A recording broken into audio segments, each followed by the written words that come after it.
ನಮಸ್ಕಾರ ಸ್ನೇಹಿತರೆ, ನಾನು ನಿಮ್ಮ doctor Deepa Ranishekar, transform life ಪ್ರೋಗ್ರಾಮ್ಸಿಂದ ಲವ್, ಲೈಟ್ ಆ್ಯಂಡ್ ಗ್ರ್ಯಾಟಿಟ್ಯೂಡ್. ನಾನು ಹೋದ ವಿಡಿಯೋಗಳಲ್ಲಿ ಮುಂಬಾಗಿಲಿನ ಬಗ್ಗೆ, ಮನೆಯ ಮುಂಬಾಗಿಲಿಂದ ಒಳಗೆ ಬಂದು ಏನೇನು ವಿಶೇಷವಾಗಿ ಲಕ್ಕನ್ನು ನಾವು ಹೇಗೆ ತಂದ್ಕೋಬೋದು, ಅದೃಷ್ಟವನ್ನು ಅಂತ ಹೇಳಿದೆ.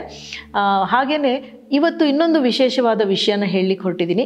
ಅದಕ್ಕೆ ಮುಂಚೆ ಸವಿನಯ ವಿನಂತಿ ಅಂತಂದರೆ, ಇನ್ನೂ ಸಬ್ಸ್ಕ್ರೈಬ್ ಮಾಡ್ಕೊಂಡಿಲ್ಲ ಅಂದರೆ ದಯವಿಟ್ಟು ಬೆಲ್ ಐಕನ್ನ ಕ್ಲಿಕ್ ಮಾಡಿ.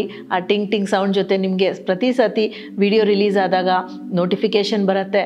ಮತ್ತು ಆಲ್ರೆಡಿ ಮಾಡ್ಕೊಂಡಿದ್ರೆ ತುಂಬ ಹೃದಯದ ಧನ್ಯವಾದಗಳು. ಮತ್ತು ನಮ್ಮ ವಿಡಿಯೋನ ಲೈಕ್ ಮಾಡೋದನ್ನು, ಶೇರ್ ಮಾಡೋದನ್ನು ಮರಿಬೇಡಿ. ಮತ್ತು ಇವತ್ತಿನ ವಿಷಯದ ಬಗ್ಗೆ ಹೇಳಬೇಕಂದ್ರೆ, ಈ ಸೇಫ್ಟಿ ಪಿನ್ ಅಂತ ಏನು ಹೇಳ್ತೀವಿ, ಬಟ್ಟೆಗೆ ಹಾಕುವಂಥ ಒಂದು ಪಿನ್, ಈ ಪಿನ್ ಬಗ್ಗೆ ನಾನು ವಿಶೇಷವಾದ ಪಾಯಿಂಟ್ಸನ್ನು, ಮಾಹಿತಿನ ಹೇಳಲಿಕ್ಕಿದ್ದೀನಿ. ಇದ್ರ ಬಗ್ಗೆ ಏನಪ್ಪ ಅಂತ ವಿಶೇಷ ಇರುತ್ತೆ, ಸೀರೆ ಉಡ್ಬೇಕಾದ್ರೆ ಹಾಕೋತಾರೆ ಅಥವಾ ಬಟ್ಟೆಗೆ ಹಾಕೋತಾರೆ, ದುಪ್ಪಟ್ಟಾಗಿ ಹಾಕೋತಾರೆ ಅಂತ ನೀವು ಅನ್ಕೋಬೋದು. ಪ್ರತಿಯೊಂದು ವಸ್ತುನೂ ಯಾವ ಜಾಗದಲ್ಲಿರುತ್ತೆ ಅನ್ನೋದ್ರ ಮೇಲೆ ಅದಕ್ಕೆ ಒಂದು ಬೆಲೆ ಹೆಚ್ಚಾಗತ್ತೆ ಅಲ್ವಾ. ನಾವು ಊಟವನ್ನು ಹಾಗೆ ಮಾಡಿದಾಗ ಅದು ಊಟ ಅಂತ ಅನ್ನಿಸ್ಕೊಳ್ಳುತ್ತೆ, ದೇವರಿಗೆ ಕೊಟ್ಟ ಮೇಲೆ ಅದು ನೈವೇದ್ಯವಾಗಿ ಪ್ರಸಾದ ಅಂತ ಆಗುತ್ತೆ.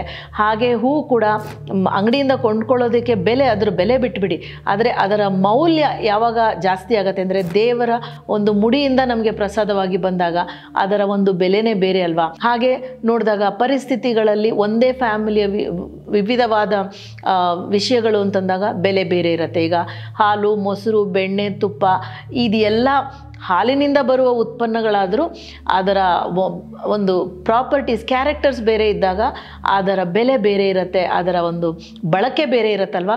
ಹಾಗೆ ಬಳಕೆ ಬೇರೆ ಆದಾಗ ಈ ಸೇಫ್ಟಿ ಪಿನ್ನು ಕೂಡ ಒಂದು ಬೆಲೆ, ಒಂದು ಮೌಲ್ಯ ಬರುತ್ತೆ.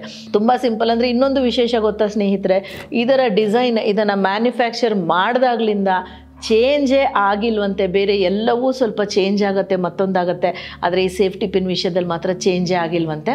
ಸೊ ಈ ಪ್ರಪ್ರಥಮವಾಗಿ ಈ ಒಂದು ಪಿನ್ನನ್ನು ಬಟ್ಟೆನಲ್ಲಿ ಕಾಣದೇ ಇರೋ ಹಾಗೆ ಹಾಕ್ಕೊಂಡಾಗ, ಅಂದರೆ ನಮಗೆ ಅವಶ್ಯಕತೆ ಇಲ್ಲದೆ ಇದ್ದಾಗಲೂ ಎಲ್ಲಾದರೂ ಒಂದು ಕಡೆ ಒಳಭಾಗದಲ್ಲಿ ಹಾಕ್ಕೊಂಡಾಗ ದೃಷ್ಟಿ, ಕಣ್ದೃಷ್ಟಿ ಮತ್ತು ಯಾವುದಾದ್ರೂ ಕೆಟ್ಟ ಎನರ್ಜೀಸ್, ವಾತಾವರಣ ಇದ್ದರೆ ಅದು ನಮ್ಮನ್ನು ತಡೆಯತ್ತಂತೆ. ಅಂದರೆ ಕಬ್ಬಣ ಅಂತ ಹೇಳ್ಬೋದಲ್ವ, ಸ್ಟೀಲ್ ಬೇಸಿಕಲಿ ಕಬ್ಬಣದಿಂದ ಬರೋದು. ಸೊ ಅದನ್ನು ತಗೊಂಡು ಅದು ಹಾಗೆ ಅದನ್ನು ಭೂಮಿಗೆ ಗ್ರೌಂಡಿಂಗ್ ಕಳಿಸ್ಬಿಡುತ್ತೆ. ಸೊ ಇದರ ಮೊದಲ ಒಂದು ಪ್ರಯೋಜನ. ಎರಡನೆಯದು ಅಂದರೆ, ಸಾಮಾನ್ಯವಾಗಿ ನೀವು ಅನ್ಕೋಬೋದು ಹೆಂಗಸರು ಲಕ್ಕಿ ಅಲ್ವಾ, ಸದಾ ತಮ್ಮ ಸೀರೆನಲ್ಲಿ ಪಿನ್ ಇರುತ್ತೆ ಅಂತ. ಹೌದು, ಸತ್ಯವಾದ ಮಾತು. ಮತ್ತು ಎರಡನೇ ವಿಷಯ ಅಂತಂದರೆ, ಇದನ್ನು ಒಂದು ಮನೆಯ ಡೋರ್ ಮ್ಯಾಟ್ ಏನಿರುತ್ತೆ ಅಥವಾ ಫುಟ್ ಮ್ಯಾಟ್ ಏನಿರುತ್ತೆ, ಒರೆಸ್ಕೊಳ್ಳೋದಕ್ಕೆ ಮ್ಯಾಟ್ ಏನು ಹಾಕ್ತೀವಿ, ಅದರ ಕೆಳಗೆ ಇಟ್ಟಾಗ, ಅಂದರೆ ಮುಂಭಾಗಲ ಮುಂದೆ ಇರೋ ಒಂದು ಮ್ಯಾಟಲ್ಲಿ, ಅಡಿನಲ್ಲಿ ಇಟ್ಟಾಗ ಜಗಳಗಳಿರೋದಿಲ್ಲ ಮನೆಯಲ್ಲಿ.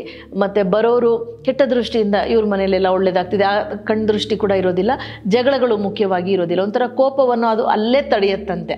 ಸೊ ಮಾಡಿ ನೋಡಿ. ಸೇಫ್ಟಿ ಪಿನ್ ಬಂದು 10 ರೂಪಾಯಿಗೆ ಡಜನ್ ಪಿನ್ ಸಿಗತ್ತೆ, ದೊಡ್ಡ ಪಿನ್, ಚಿಕ್ಕ ಪಿನ್, ಯಾವುದಾದ್ರೂ ಸರಿ, ಮಾಡಿ ನೋಡಿ. ಮತ್ತು ಮೂರನೇ ವಿಷಯ ಅಂತಂದಾಗ, ಮುಂಬಾಗಿಲಿನ ಮುಂದೆ ಒಂದು ಪಾಟನ್ನು ಇಟ್ಟಾಗ, ಹಸಿರು ಎಲೆಗಳಿರೋ ಪಾಟನ್ನು ಇಟ್ಟು ಆ ಮಣ್ಣಲ್ಲಿ ಈ ಒಂದು ಪಿನ್ನನ್ನು ಹುದುಗಿಸಿಟ್ಟಾಗ ಅದು ಐಶ್ವರ್ಯವನ್ನು ಮತ್ತು ಅದೃಷ್ಟವನ್ನು ತಂದು ಕೊಡುತ್ತಂತೆ. ಅಂದರೆ ಎಂಟ್ರೆನ್ಸಲ್ಲಿ ಇಡಬೇಕು, ಮುಂಬಾಗಿಲಲ್ಲಿ.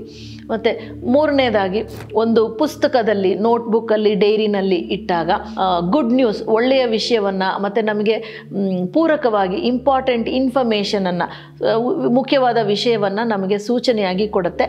ಮತ್ತು ಗುಡ್ ನ್ಯೂಸ್ ಬರೋದಕ್ಕೆ, ಅಂದರೆ ಒಳ್ಳೆಯ ವಿಷಯ, ಶುಭ ವಿಷಯ ಬರೋದಕ್ಕೆ ಇದು ಸಹಾಯ ಮಾಡುತ್ತೆ. ಮತ್ತು ಐದನೇದಾಗಿ, ನಿಮ್ಮ ಗಂಡ ಅಥವಾ ಹೆಂಡತಿಯ ಬಟ್ಟೆನಲ್ಲಿ ನೀವು ಇದನ್ನು ಕಾಣದ ರೀತಿಯಲ್ಲಿ ಹಾಕಿದಾಗ ಅದು ಯಾವಾಗಲೂ ಯಾರ ಒಂದು ಕೆಟ್ಟ ದೃಷ್ಟಿಗೆ ತಗಲದೆ ಮತ್ತು ಮತ್ತೊಬ್ಬರ ಕಡೆಗೆ ಆಕರ್ಷಿತರಾಗದೆ, ತಮ್ಮ ಹೆಂಡತಿ, ತಮ್ಮ ಗಂಡನ ಬಗ್ಗೆನೇ ಗಮನ ಮತ್ತು ಒಲವು ಇರೋ ಹಾಗೆ ಒಂದು ವಿಷಯವನ್ನು ಇದು ಮಾಡುತ್ತೆ. ಆದರೆ ಪಿನ್ ಹಾಕಿ ಅಂತ ಹೇಳಿದೆ, ನ್ಯಾಚುರಲ್ ಆಗಿ ನೀವು ಆ ಪಿನ್ನನ್ನು ಸಂಜೆ ತೆಗೆದು ವಾಪಸ್ ಇಡೋದನ್ನು ಅಭ್ಯಾಸ ಮಾಡ್ಕೊಳ್ಳಿ. ಮತ್ತು ವಾಷಿಂಗ್ ಮಿಷಿನ್ ಹಾಳಾಯಿತು ಅಂತಂದಾಗ ಗಮನವಿರಲಿ. ಮತ್ತು ಕೊನೆಯ ವಿಷಯ, ಕ್ಯಾಂಡಲ್, ಆರೆಂಜ್ ಕ್ಯಾಂಡಲ್ ಇಟ್ಕೊಂಡು ಅದರ ಮೇಲೆ ನಿಮ್ಮ ಇಚ್ಛೆಯನ್ನು ಬರೆದ್ರೆ ಅದು, ಆಮೇಲೆ ಅದನ್ನು ಪೂರ್ತಿ ಉರಿಯೋಕ್ಕೆ ಬಿಡಿ. ಅಂದರೆ ಸೂರ್ಯೋದಯದ ಟೈಮಲ್ಲಿ ಅಥವಾ ಸೂರ್ಯಾಸ್ತಮದ ಸಮಯದಲ್ಲಿ ಅದನ್ನು ಪೂರ್ತಿಯಾಗಿ ಉರಿಯೋದಕ್ಕೆ ಬಿಡಿ. ಮಣ್ಣಿನ ದೀಪದಲ್ಲಿ ಇಟ್ಟು ಉರಿಸಿದ್ರೆ ಇನ್ನೂ ಒಳ್ಳೆಯದು. ಪಿನ್ನಲ್ಲಿ ನೀವು ಸೆಂಟೆನ್ಸನ್ನು ಕೂಡ ಬರೀಬೋದು, ವಾಕ್ಯವನ್ನು. ನಾನು ಅದೃಷ್ಟವಂತಳು, ಅಥವಾ ನಾನು ಯಥೇಚ್ಛವಾಗಿ ಹಣವನ್ನು ಗಳಿಸುತ್ತಿದ್ದೇನೆ, ನಾನು ಆರೋಗ್ಯವಾಗಿದ್ದೇನೆ, ಯಾವುದಾದ್ರೂ ಸರಿ.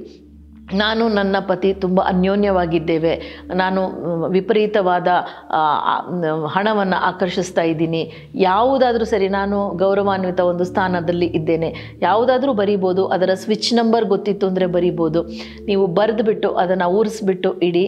ನಿಮಗೆ ಅದೃಷ್ಟ, ಐಶ್ವರ್ಯ, ಆಯಸ್ಸು, ಆರೋಗ್ಯ ಎಲ್ಲ ಕೂಡಲಿ ಅಂತ ಹೇಳ್ತಾ ಆರೋಗ್ಯದಿಂದಿರಿ, ಆನಂದದಿರಿ. Thank you so much for joining me. ನಾನು ನಿಮ್ಮ doctor Deepa Rani Shekar, transform life ಪ್ರೋಗ್ರಾಮ್ಸಿಂದ ಲವ್, ಲೈಟ್ ಆ್ಯಂಡ್ ಗ್ರ್ಯಾಟಿಟ್ಯೂಡ್.